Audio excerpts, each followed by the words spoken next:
Our purpose tonight is to decide whether or not to build a park at the south end of Main Street.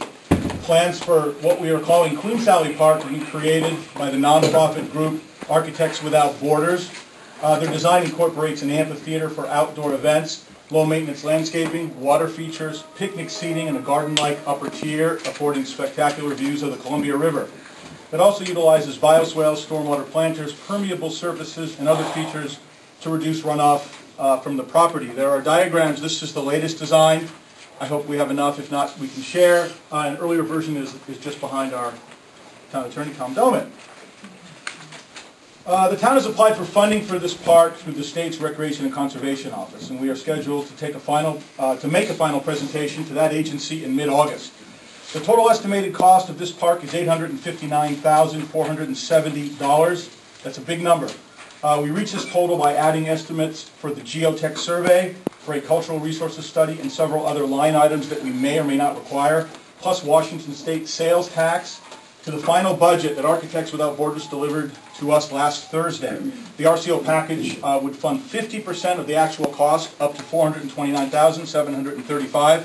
The latest budget is included in the documents, I believe, that the members of the council have. The park is the centerpiece in a complex we're calling Cathlamet's New Town Center. The design objective is to unify two existing historic buildings, Pioneer Church and the old firehouse, into a central gathering place for the community, one that will enhance public services, improve the quality of life in town, and revive commerce on Main Street. I'd like to introduce each additional element briefly. Library Town Hall. Adaptive use of the old firehouse will create additional library space upstairs, a new community center on the ground floor, an expanded town office, and a public restroom on Main Street. The town has applied for funding through USDA Rural Development, and construction could begin early next year. Pioneer Church, now leased as a town performance hall and activity center, this historic structure will be promoted as a venue for a local theater, book readings, other activities, concerts, weddings, and such.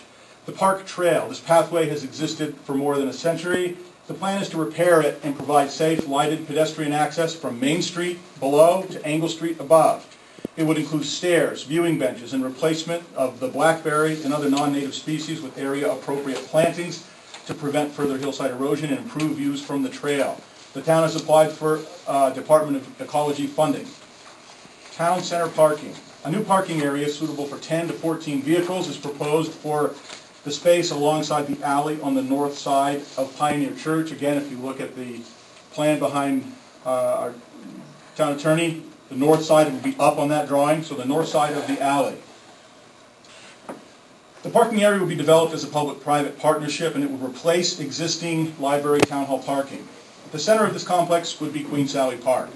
Under the RCO's grant program, the Queen Sally Park plan cannot be radically modified now that our application has been finalized. That happened Friday, which was the deadline day. So our task this evening is to decide yes or no if we accept the park design. The project has been under discussion for more than 6 months. Its conceptualization occurred during 2 well-attended public meetings, both overseen by Architects Without Borders. Their 11-member team has tailored the designs to address our needs and incorporate our vision. At least that was their objective. In my view, the park plan reflects the wishes, hopes, and aspirations of our community. Let me end with a warning. Building this park would be a monumental task. I expect that the town's outlay for the project, after all matching funds and things are factored in, will be around $100,000. Likewise, the community would need to contribute thousands of dollars in donations, further thousands worth of gifted materials, and many hundreds of hours of volunteer labor. The park is the most expensive element of the town center complex, the most frustrating to organize, at times anyway, and the hardest, I think, to fully fund. Bottom line, I'm asking the council to support a project that's immensely challenging and one that will push us near to our limits, but also one, I think, with the capacity to revitalize Cathlamet. I want to thank members of the public again for attending.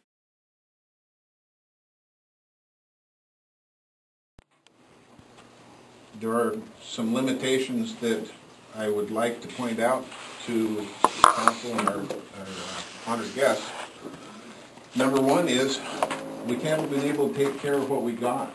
I went around today and I took a bunch of pictures of our own parks that we now have, and I'd like to pass those around. Here's colored ones. There's 5 pages.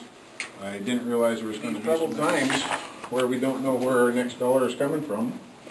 I'm concerned that we're not taking care of what we got, let alone want to take care on what we are doing.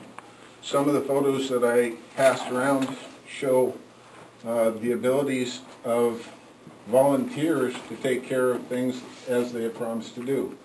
Up at the Erickson Park, if you look at the area between the road and the tennis courts, there is a beautiful planting that was done several years ago, and it looks like HE double toothpicks.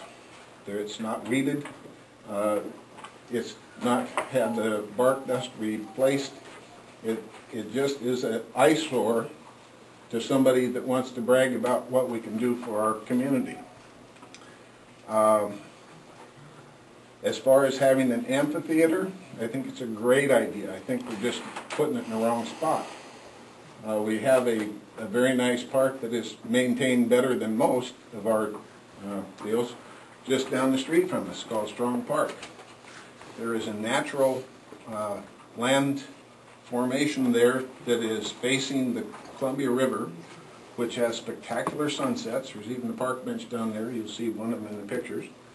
That takes advantage of those assets so that if we were to have a traveling minstrel show or whatever that wanted to use something for an amphitheater, that would be the most cost-effective place to put an amphitheater. It's got spectacular sunsets. Trust me, I've been looking at them from my home all my life.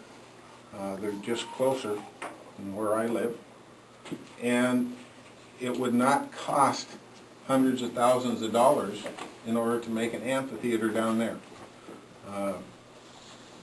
I would like to be forthright in my presentation that it's probably rather foolish of me to make this presentation, because as an heir of F.E. Wright, I stand to lose about $5,000 if my suggestions go through, because my mother donated $10,000 for acquisition of the Queen Sally Well Park property, because she had been in the community all of her life, attended meetings at Town Hall, actually the library building at that time before it was the library, and she was aware of what a meager place for parking there is on that end of town.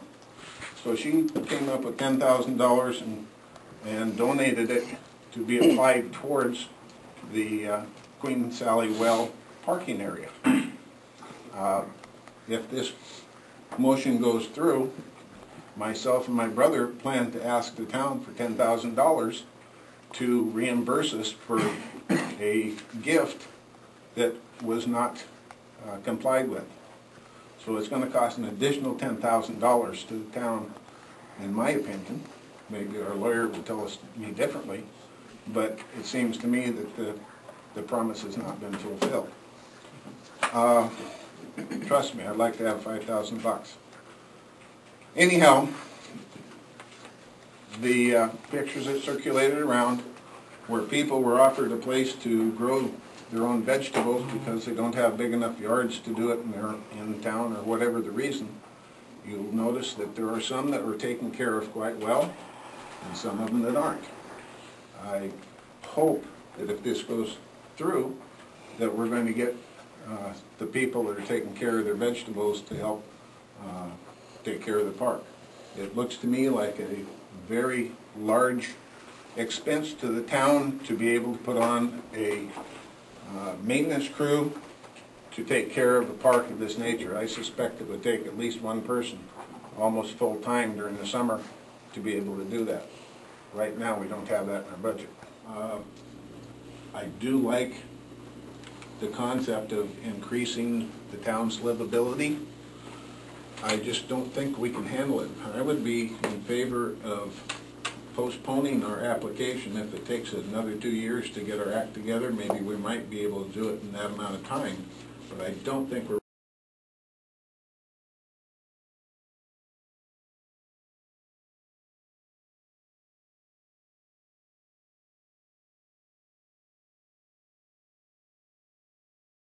saying aye. We're not talking about a applying to RCO. The way you read that, we're endorsing this plan. And I, for one, am not endorsing this plan until we find out about the issues that were brought up tonight. So I mean, in terms of endorsing this plan for use in the RCO grant application, I'm okay with that.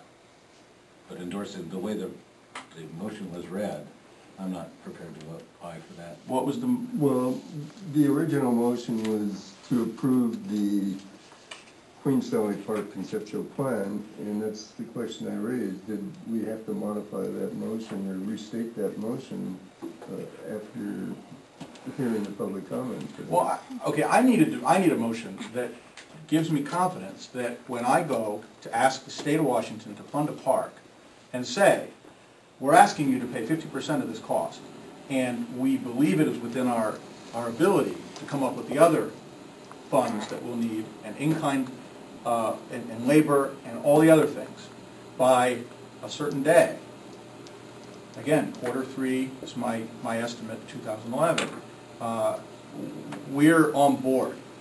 If the council is saying, yeah, let's roll the dice and take a shot, but we're really not behind the plan, then I think we stop now, and we don't go to the RCO, and we don't apply, because we're wasting their time, we're wasting our time. We'll continually redebate this parking question and the plan for the next 18 months.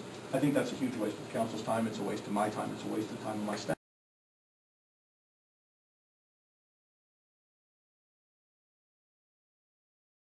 The original motion was approve the conceptual plan as drafted by Architects Without Borders. Okay, the motion is to approve the conceptual plan as drafted by Architects Without Borders for Queens Valley Park. All those in favor signify by saying aye. Aye. Opposed? No. Can I have a count on that, please? Wally? No. No, no. No, I voted yes. You voted yes? Yes. Yes. Okay. That would be 3-2. So the motion carries by a vote of 3-2.